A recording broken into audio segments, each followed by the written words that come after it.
Imagine earning income while you sleep. Sounds too good to be true, right? It's passive income. But here's the reality. In order for you to get passive income, you need to not be passive first. You need to be very clear on what you're investing in, why you're investing in it, who you're investing with. And today I'm going to walk you through the 9 digestible steps to help you start your passive investor journey. But first, once again, can't be passive as you're going through these steps. Let's go.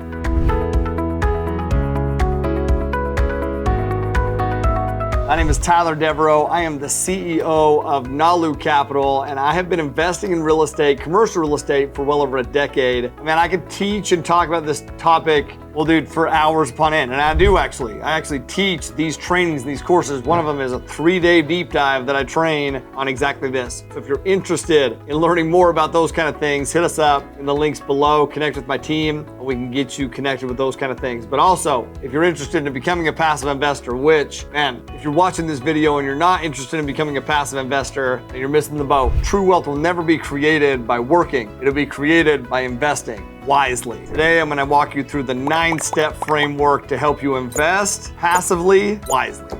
All right, let's dive into this thing. Step 1 is to define your investment criteria and really the outcomes that you're looking for. What do you really want from this? Now, it might seem basic, but it's not. See, you're going to be presented a bunch of opportunities. How do you know if that is the opportunity that you should take if you don't even know what you want? A solid business owner, a solid leader starts with what they want, why they want it, and then they work on how they can get it. Those are linear. You have to start with what you want and why you want it before you can understand how to get it. Literally, step 1 is to define your investment goals and your investment criteria. Well, first off, once again, your goals. What are you looking for? Are you looking for more cash flow? Are you looking for equity? Are you looking for tax benefits? And don't say all the above, because everyone wants all the above. But what is the most important? If you could only have one, you should be looking for investments that provide all of those. But if you could only have one, what is the most important? Is it cash flow now? Is it equity later? Is it tax benefits now? What is it? And then set your criteria. See, I walk people through a 12-question framework to determine their criteria, meaning what do they invest in? Specific property types. Do you invest in residential, commercial? Is it apartments? Is it storage units? How come you invest in those kind of things? How many units? How big? What areas? Define your criteria. One of the most important things, in fact, here you go. If you have not ever defined your criteria, here are the 4 most important things that you need to define. Number 1, what types of properties do you invest in? Is it real estate? Sure. But is it commercial? Sure. Is it apartments? Is it storage unit? What do you invest in? What is your number 1 thing, and then why? With all of these, you should have a why behind it, okay? Number 2, what markets do you invest in? Meaning, what needs to be happening within the market? See, if you're investing in commercial real estate, you need to understand political, economical trends that affect those markets. So for example, I personally will invest in markets that have a 5-year historical job growth and population growth, but also a 5-year projected population growth. Even more granular, if I were to give you the 3 KPIs that I track. Number 1 is year-over-year job growth. I'm looking for 2% year-over-year job growth. Number 2 is year-over-year household formations, not just population, but households that are forming. My number that I look for is 2% year-over-year. Number 3 is total jobs in the market. Instead of just the year-over-year number, total jobs in the market is increased by 1% and has 5-year historical growth, 5-year projected growth. Those are the most important things that I look for when I'm investing into a market. So number 1, types of properties. Number 2, where you invest. Number 3 is your hold times. It's very important that you understand your hold times. You're looking for a shorter term hold, a longer term hold, 2 years, 3 years, 5 years, 7 years, 10 years, indefinitely. What's your hold period? Number 4 is your return metrics. What are your ROI metrics, your return on your investment metrics? Are you looking for equity multiple? Are you looking for a cash on cash return? What are your minimums that you're looking for? See, if you can identify those things out the gate, RAS, the reticular activating system, it acts as a filter that brings things through the conscious mind, which means it will bring things to the conscious mind that will hit what you're looking for as long as you know what you're looking for. So step 1, define your investment goals and your investment criteria.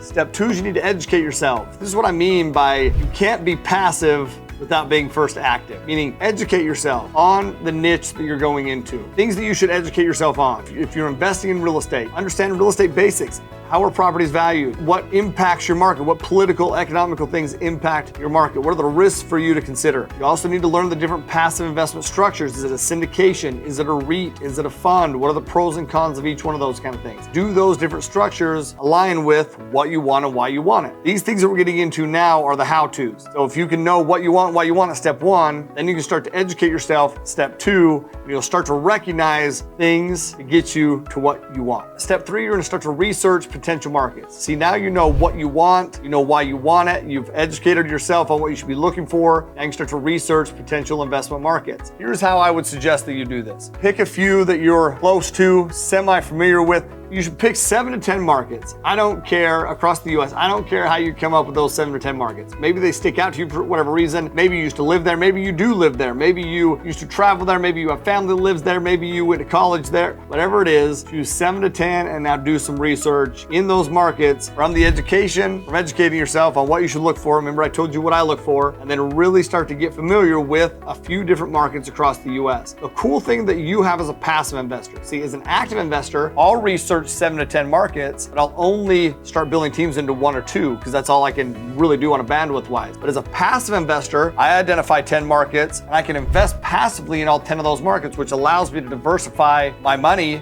Once again, step 3, start to research potential investment markets for you to potentially invest in.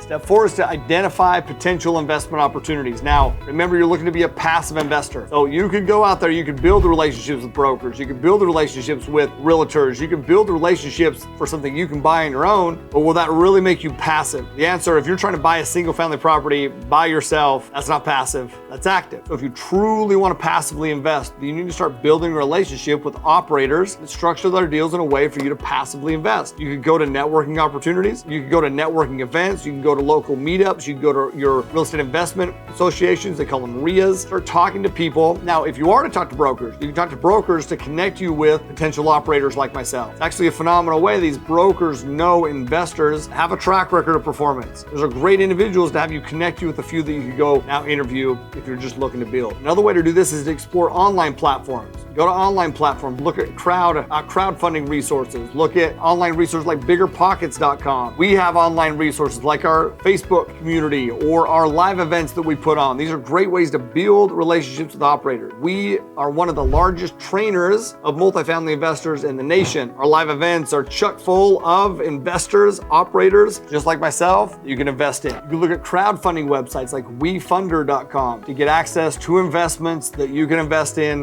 right now. Step 5 is due diligence. Now, if you want an even deeper dive on due diligence, you can click the link right here. There's a video that I did a few weeks ago on due diligence. Listen, as a basic level, you have financial due diligence, you have physical due diligence. I'm gonna give you 5 things that you should be looking at though. Number 1 is the income. What is the income projections? Where are the rents at? Where are they projected to be? Number 2 are the expenses. Where are the expenses at? Where are they expected to be? How big are these jumps here, these projections? Are they at an income here and projected to go clear up here? How? Are they at expenses that are here and projected to go here? How? Right? Look at those kind of things. Number 3 is then your returns, your return projections. You want to look at return projections, well, at acquisition. You want to look at return projections at year 1, and then of course throughout, but then at exit. You want to see how conservative those return projections are. Number 4 is you want to look at the physical structure of the building. What shape is the building in? Get a copy of the inspection report. Get a copy of the sponsors that you're investing with, what their report looks like, their due diligence report that they did. And then number 5, you want to look at the capital expenditures required for the deal. See, anything above $8,000 to $10,000 per door, it's a higher risk investment, meaning there's more things that could go wrong because they have to dump so much in to get the returns that they're looking to get. So look at those kind of things and it'll help you, once again, determine, is this investment aligned with what you want, why you want it, types of properties you buy, your investment criteria, okay? Now, there is one more thing you need to do due diligence on, which actually comes in step number 6, which is to evaluate your sponsor, the operator that you're investing with. You need to do due diligence on the individuals that you're investing with. Remember, you've went to these networking events, you've met these individuals that you're going to be investing with. Maybe you've had communication, hopefully you've had communication and a relationship that you built with them, but do you truly know their track record, their history? See, do due diligence on the individuals you're investing with. It is a partnership. Imagine marrying somebody you've never dated. It would probably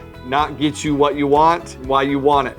Okay? That's not the how that you're looking for. So do due diligence on the operators that you're investing with. I cannot stress this enough. Some things that you should look into. Their track record, number 1. What do they have a historical track record? Have they ever taken properties full cycle? One question that I ask is, how many properties have you taken full cycle? Full cycle means they bought, carried out the business plan, exited. How many properties have they taken full cycle? And do they exceed returns? Do they fall below returns? Number 2 is understand their investment structure. How do they structure their deals? Clarify any fees that they charge. they're going to charge fees. That's okay, but what fees do they charge? And here's your key. Do those fees line up with the work? The money should go where the work goes. So what fees do they charge? How do you get paid? Where are you at within the waterfall structure? And number 3 that I would tell you, what mistakes have they made? Here's what I'll tell you. In the beginning, this is a mistake that I made. In the beginning, I wanted to invest with people that didn't have any scars. I will not invest with people who have not made mistakes and who do not have scars. Because you know what those people are? Ignorant. And ignorance does not lead to bliss. It leads to scars on your ass. You don't want that. Step 7 is the legal and regulatory compliance. Here's what you want to do. You should have an attorney on your team. As a passive investor, you need an attorney on your team. And my advice to you is the offering documents that they have. It's typically called a PPM, a private placement memorandum. Will outline all the risks and things for you to consider. My advice to you is if you're not familiar with those docs, even if you are familiar with those docs, it is worth it to you to have your attorney review them. Is there anything within there that you should be made aware of? And you can use AI tools, Chat GPT, those kind of things. But listen, if you're investing 6 figures plus, you're investing period, you should have somebody review them. It is worth it for you to have a professional review. So understand the legal regulations and the whole legal format and structure of the deal that you're investing in. All right, step 8 is you're gonna make a final investment decision. Now, first, you wanna look at some risk mitigation. If everything goes great, awesome. But what if it doesn't? Did you account for any did they account for any market downturns or anything else within their underwriting? Like, have they accounted for it? More importantly, have you accounted for it?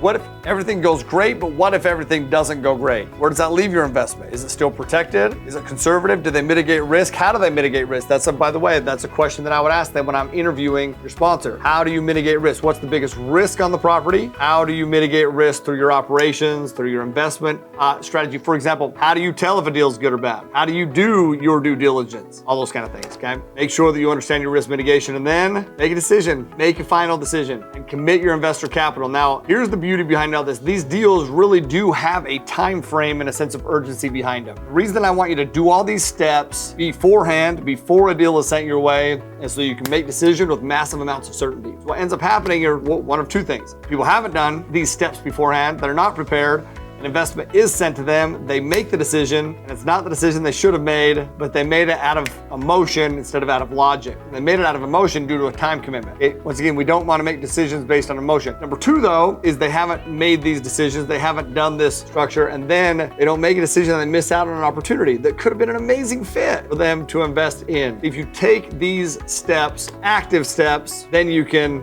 make a decision with massive amounts of certainty so you can become a passive real estate investor. That's a beautiful thing. All right, your final step, step 9, is to monitor and optimize. See, one of the things that you should be talking to with your sponsors when you're interviewing them is what are their reporting schedules? How often do they report? What do they report on? Then my advice to you is to pay very heavy attention to those things. What are they reporting on? What are the variances? One of the things that I look at is the variance report. What is anything that is 10% above or below their projected numbers for good or bad? And what is their plan? What made it good? What happened? How are they going to repeat it? And if it's 10% below, how come? How are they going to correct it? You want to stay on top of your passive investments, once again, so you can stay on top of your financial future. This review and monitor and optimize is also something that is an active thing that you need to be doing always. Never, ever, ever have you ever talked to anybody who has acquired any amount of wealth who just gave all their money to someone and did nothing, never monitored it, never looked at it? What we focus on, what we manage, we need to inspect what we expect. So if we expect returns, we need to inspect those things. We need to manage what we measure. See, if you're measuring your returns, which of course you should be, you need to manage those kind of things. Stay on top of those kind of things. Ask questions. Do not be shy to ask questions. And once again, stay on top of these kind of things. Those are the 9 steps, my friend, to make you become a passive investor. All right, I would love to know a couple things. Number 1, what is your biggest takeaway from this? Leave it in the comments. I would love to hear those kind of things. And then number 2, if you're interested, I have an entire passive investor course that walks you through and trains you on all these steps and what to look at and gives you real life examples. If you're interested in something like that, let me know below and we will send you the link to the passive investor course. All you need to do is in the comments write passive investor and we will make sure that we send you the information for that course. And then as always, share this thing, leave comments below so I can know where your head is at and let me know if you want to learn anything else along these lines. And then my friend, as always, live always with aloha.